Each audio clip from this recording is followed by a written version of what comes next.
오늘 우리는 이 이사야서를 보면 이사야서는 아주 성경 가운데 중심부에 있는 말씀입니다. 이사야는 마치 신약과 구약 전체를 아울러서 그래서 성경을 축소해 놓은 하나의 그러한 것 같은 이 책이 바로 이사야서입니다. 성서학자들은 말하기를 이 이사야가 참 놀라운 것은 이사야가 66장으로 되어 있습니다. 성경 전체가 또한 66권으로 되어 있죠. 그러니까 66권, 그것을 마치 축소해서 이사야서가 66장 이렇게 된 거죠. 그러니까 구약의 37권, 39권, 신약의 27권 이렇게 해서 나눠져 있습니다. 이렇듯이 이사야서도 1장부터 39장까지는 하나님의 그 섭리와 또 창조와 그 심판과 징계, 이것이 39장까지 있다면 놀랍게도 이사야서 40장부터 나머지 66장까지 27장은 하나님이 주시는 은혜와 축복, 회복과 번성이라고 하는 그러한 말씀, 마치 신약에 있는 말씀처럼 구원의 은혜 가운데 받은 하나님의 백성들이 축복이 무엇인가에 대해서 기록해 놓고 있습니다. 그러니까 이것을 보면 구약 속에서 마치 전체의 성경을 조망하고 또 앞으로 성경은 이렇게 펼쳐질 것이다, 하나님의 구속사역은 이와 같이 앞으로 펼쳐질 것이다 라고 하는 것을 기록한 것이 바로 이사야 선지자가 쓴 이사야서입니다. 그래서 우리는 이사야서를 보면서 우리는 보면 오늘 이 이사야 62장에 있는 말씀은 하나님께서 이스라엘 백성들을, 특별히 이스라엘의 예루살렘을 하나님은 시온이라고 부릅니다. 왜냐하면 원래는 그 산이 시온산이라고 불렀어요. 시온산, 예루살렘이 있었던 시온산. 다윗이 그 시온산을, 그것을 하나님의 성소를 짓고 거기다가 제단을 짓기를 그렇게 원했죠. 바로 그것이 바로 이제 시온이라고 부르는데, 바로 이 시온은 곧 이스라엘의 중심이며 이스라엘을 부르는 또한 중심이다. 그리고 그 가운데 거기에는 하나님의 성소가 있습니다. 하나님의 성전이 있습니다. 구약에 있어서는 아브라함이 이삭, 그 어린 이삭을 하나님 앞에 드리기 위해서 너는 모리아 산으로 가라 라고 했을 때 아브라함 때는 그곳을 모리아라고 불렀습니다. 그러니까 하나님께서 모리아, 당신의 아브라함의 아들 그 이삭을 하나님 앞에 제단에 드리라고 간 것, 그 산 정상, 바로 거기가 바로 하나님께서 이제 택하신 바로 그 시온산으로 이름이 병칭되었고, 그래서 그렇게 불렀습니다. 다윗 때는 그렇게 불렀죠. 그 이사야 선지자도 보면은 예루살렘이여 이렇게 말씀을 이렇게 부르면서 바로 그곳이 바로 시온, 하나님의 성소가 있는 곳 이렇게 말씀하고 있습니다. 오늘 특히 본문에서는 하나님께서 세우시는 파수꾼 이렇게 얘기합니다. 하나님께서 세우시는 파수꾼. 제가 오늘 본문을 잡은 것은 그것입니다. 지금 이 시대가 너무 이 코로나 바이러스로 인해서 우리가 자칫 잘못하면 우리의 믿음과 신앙이 느슨해지고 나태해지고 게을러지고 그러면서 이렇게 할 바로 그때 과연 하나님께서는 하나님의 백성들, 하나님의 택하신 성도들을 어떻게 세우셨는가? 오늘 믿음의 우리 성도여, 주님 안에서 택하시는 받은 여러분들은 바로 하나님께서 당시에 세웠던 파수꾼처럼 오늘 이 시대 속에서, 세상 속에서 우리를 택하시고 부르셔서 파수꾼의 역할을 감당하도록 하나님의 파수꾼이라는 것을 믿으시기 바랍니다. 가끔 가다 보면 여호와 증인들이 그들이 책자를 만들고 파수대라는 책을 만들고 그것을 예전에 많이 팔았어요. 그리고 자기들이 파수꾼이다 이렇게 얘기하면서 이단들이 이 말을 이용했습니다. 파수대가 뭡니까? 높은 성곽의 성루에 거기에다가 이제 저기를 짓고 성곽을 짓고 그 위에서 멀리 밤이나 낮이나 멀리 적들이 쳐들어오는지 그것을 막루에서 보는 바로 그와 같은 것이죠. 그 일을 또 감당하는 것이 바로 파수꾼입니다. 오늘날로 말하면 전방 DMZ에 가면 경계병이라고 있습니다. GP나 G 이렇게 하는데 보면 거기서 이제 경계를 쓰는 거죠. 경계병. 그래서 멀리 내다보고 앞에 있는 멀리 적진을 향해서 바라보는 거죠.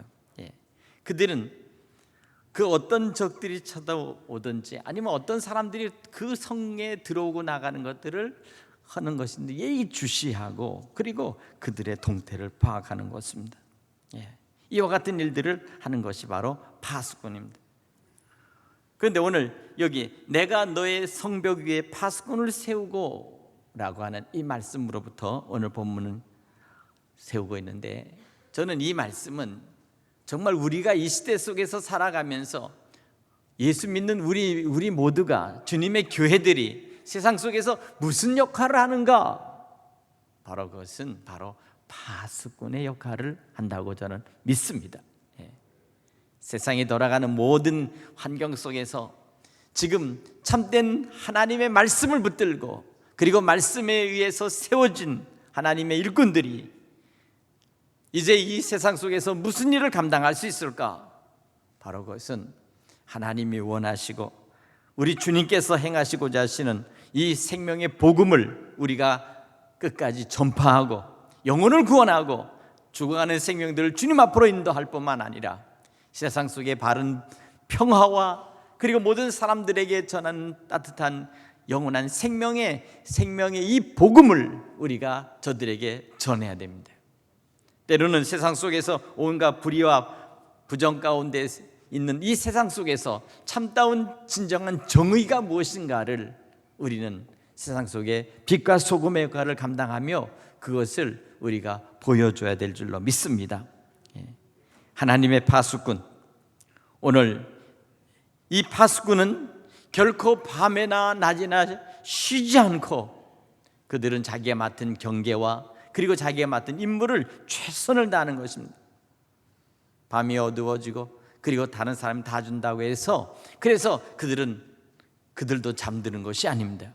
밤에는 높은 횃불을 켜고 그 불을 밝히고 그래서 성곽 위에서 성루 위에서 그의 성을 지켜나가는 것이 바로 파수꾼의 임무이죠. 오늘 이 시대 속에서 우리는 우리의 믿음의 신앙들이 잘못하면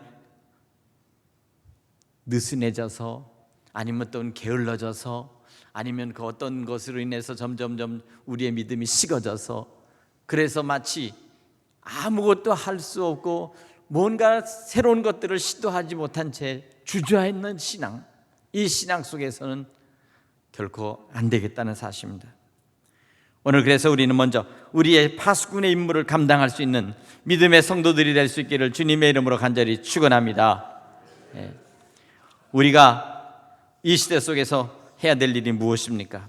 그것은 다른 건 아닙니다. 영혼을 구원하는 것입니다. 세상 속에서 죽어가는 수없이 많은 영혼 사람들을 주님 앞으로 인도할 수 있도록 우리는 생명을 걸고 저들을 주님 앞으로 인도할 수 있고, 또한 하나님의 말씀을 우리가 세상 속에서 이 말씀, 복음의 말씀을 우리가 파지하고 이것을 굳건하게 지켜나가는 생명의 보루요, 세상 속에서 있는 이 파수대의 막루처럼 주님의 교회는 곳곳에 서서 오늘 세상 속에서 하나님께서 이루시고자 하시는 하나님의 뜻을 우리는 반드시 실현해 나가는 그러한 교회가 되고 성도가 되고 파수꾼의 역할을 감당하는 믿음의 사람들이 되어야 될 줄로 믿습니다. 오늘 여기 보니까 우리는 이 말씀을 통해서 우리는 다시 한번 생각해 볼 수 있는 것은 우리가 정말 복지부동해서는 안 된다는 것입니다. 아무것도 하지 않은 채 움직이지 않고 그리고 그 이상 어떤 역할도 할 수 없는, 세상은 우리를 그렇게 만든다 할지라도 때로는 코로나 바이러스로 인해서 우리가 아무것도 할 수 없다고 우리는 지금 이렇게 있다 할지라도, 그러나 그럼에도 불구하고 우리는 깨어 기도하고 말씀 읽고 그러면서도 우리 주변에 있는 어려운 사람들을 우리가 섬기고 도우며 저들에게 생명의 복음을, 예수의 복음을 우리는 전해야 되겠습니다. 할렐루야. 오늘 이것이 바로 우리가 해야 될 일이라는 사실을 믿으시기 바랍니다. 바로 이것입니다. 오늘 여기서 우리에게 말씀하신 이 말씀은 주야로 잠잠하지 않게 하였다는 사실입니다. 그들로 하여금 주야로 계속 잠잠하지 않게 하였느니라. 너희 여호와로 기억하게 하신 자들아, 너희는 쉬지 말며 또 여호와께서 예루살렘을 세워 세상 속에서 찬송을 받게 하시까지 그로 쉬지 못하시게 하라. 놀라운 사실은 하나님을 쉬지 못하도록 하는 것, 바로 이것도 바로 이 파수꾼의 역할이라는 사실입니다. 우리가 하나님 앞에 밤낮으로 기도하고 그리고 하나님을 쉬지 못하게, 그리고 하나님께서 언제나 어느 곳에 있든지 우리로 얼굴을 향하실 수 있도록 우리가 계속 주님을 부르고 하나님을 불러야 될 줄로 믿습니다. 오늘 이것이 바로 우리에게 주신 말씀입니다. 그들로 종일 종야 잠잠치 않게 하였느니라. 종일 종야, 다시 말해 이것은 오늘 현대어로 말하면 24시간 내내 잠자지 않고 계속 움직여가면서 그들이 쉬지 않고 뭔가 일을 하고 있다는 거예요.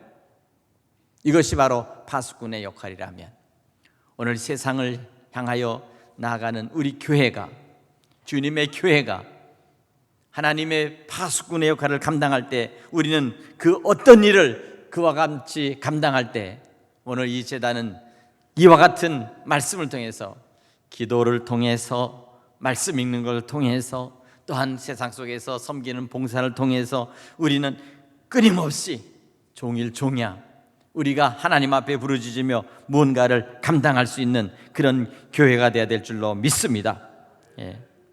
파수꾼은 쉬면 안 된다는 사실, 쉰다는 것은 임무에서 벗어나 있다는 사실입니다. 오늘 그것처럼 우리가 믿음 안에서 우리를 부르셨던 우리 주님 앞에 우리가 해야 될 일이 무엇일까? 7절에 보니까 또 여호와께서 예루살렘에 세워 세상에서 찬송을 받게 하시기까지 그로 쉬지 못하시게 하라. 여기 깊은 뜻이 있습니다.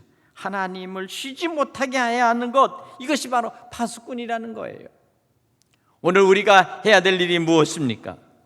오늘 우리는 이스라엘을 지키시는 하나님은 졸지도 않고 주무시도 않는 하나님이시라고 말씀하고 있는데, 이 하나님은 쉬지도 않고 주무시도 않는 이 하나님을 어떻게 하면 우리의 관심 속으로 주님을 끌어들일 수가 있을까요?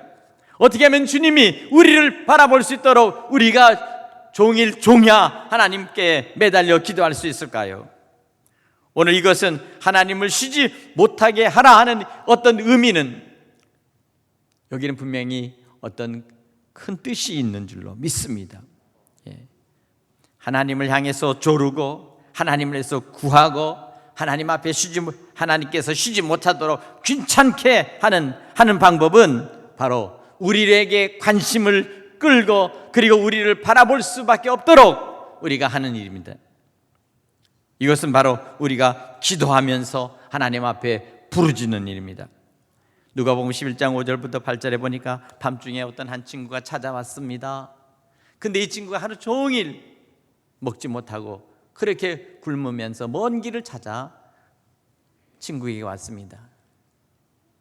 그런데 문제는 뭡니까? 집에 양식이 떨어졌고 먹을 것이 없어요.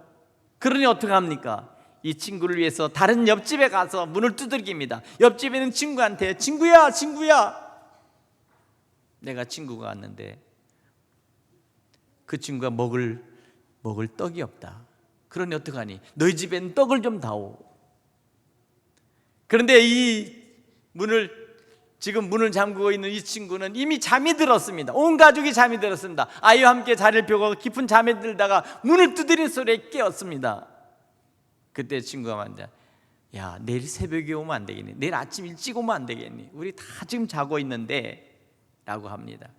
그런데 문제는 뭡니까? 이 친구가 그렇게 얘기하는 설득에 대해서 설득당하지 않습니다. 친구야 제발 떡 좀 다오. 저녁에 내 친구가 와서 굶고 있는데 굶겨서 재울 수는 없다 하고서 강청을 하고 계속 두들기는 것입니다. 결국 어떻게 됐습니까?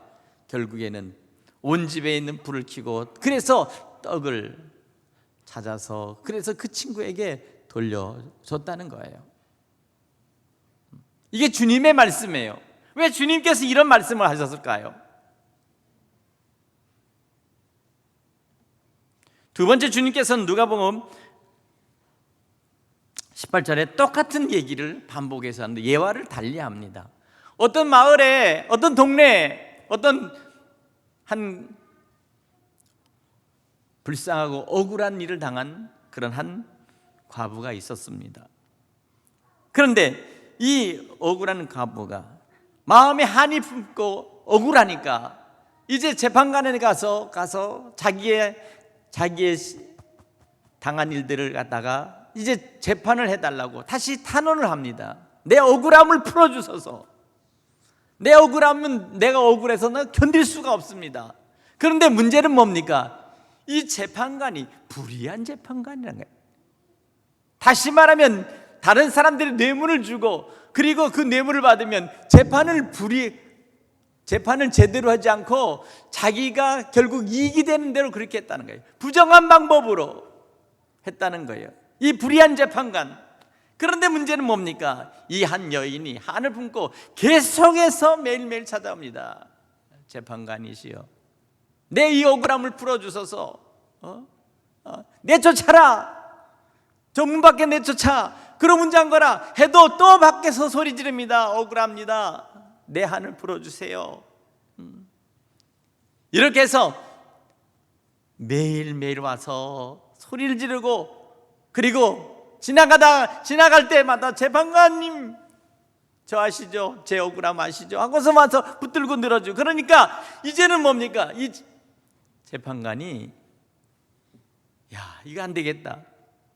이제 내가 저 여인의 마음을 오늘 풀어줘야 되겠다. 그러고 나서는 그 여인의 그 원한을 풀어줬다는 겁니다. 왜 예수님께서 그 얘기를 했을까요? 오늘 여기 중요한 것은 다른 것이 아닙니다. 이 두 가지에 있어서 한 분명한 것은 뭐냐면 끝까지 귀찮게 굴고 끝까지 졸라대면 결국 문제가 해결된다는 거예요. 옛날에 우리말에 이런 게 있잖아요. 억지가 사춘보다 낫다라는 말이 있잖아요. 그죠? 억지로 자꾸만 얘기하고 또 구하고 또 하면 사춘이 부탁하는 것보다 더 낫다는 거예요. 할 수 없이 들어준다는 얘기죠. 왜 예수님이 이 말씀을 하셨을까? 그러면서 이 말씀하면서 우리에게 말씀하시는 것은 다른 것이 아닙니다.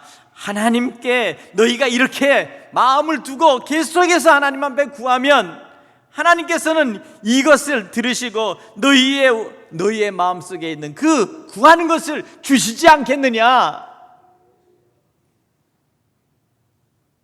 예수님께서 이 말씀을 저들에게 말씀하신 것은 바로 이와 같이 말씀을 분명히 하나님께서는 우리의 기도를 들으시며 우리와 함께 한다는 사실을 약속하고 있다는 사실입니다. 가끔 가다 보면 은혜를 받고 성령 받는 사람들이 어떤 사람은 성령을 체험했다 하고 어떤 사람은 성령에 대해서는 잘 모르고 성령을 듣긴 들었지만 나는 성령에 대해서는 체험이 없습니다 라는 사람들이 있는데, 한 가지 성령을 체험한 사람과 성령을 체험하지 못한 사람은 딱 한 가지입니다. 성령을 주시옵소서. 성령 체험해야 되겠습니다. 성령의 능력을 주시옵소서. 성령이여 나와 함께 하옵소서. 성령의 그 은혜 역사를 체험하겠습니다 하고 계속해서 구하고 계속해서 하나님 앞에 조르고 성령 달라고 하고 성령 충만하게 달라고 하는 사람들은 놀랍게도 어느 한순간에 성령을 받으시더라고요. 그런데 그렇게 구하지 않고 아주 얌전하고 젠틀하고 나이스한 믿음은 결국 성령 체험한 사람 못 봤어요. 예.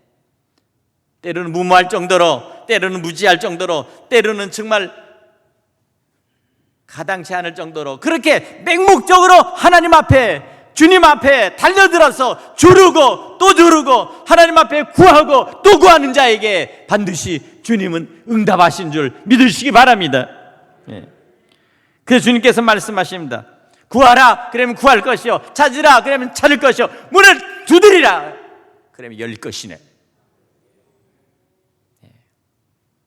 주께서 말씀하신 이 말씀은 반드시 이와 같이 하나님 앞에 매달려 기도하는 자에게는 반드시 하나님의 응답의 역사, 구원의 역사, 또한 축복의 역사가 나타난다는 사실인데, 주저앉아서 한탄하고 주저앉아서 운명론에 갇혀서 내 운명과 팔자를 이해하기 전에 오직 믿음의 주여 온전하시는 예수 그리스도 주님만 붙들고 구하고 또 구하고 또 하나님 앞에 부르짖으면 반드시 응답할 줄로 믿습니다. 주님 앞에 나온 온갖 병자와 귀신 들린 그러한 딸들을 둔 그러한 부모들이 주님 앞에 나와 구할 때 주께서 저들의 구하는 것과 저들이 간구하는 것들을 결코 외면치 아니하셨다는 사실입니다.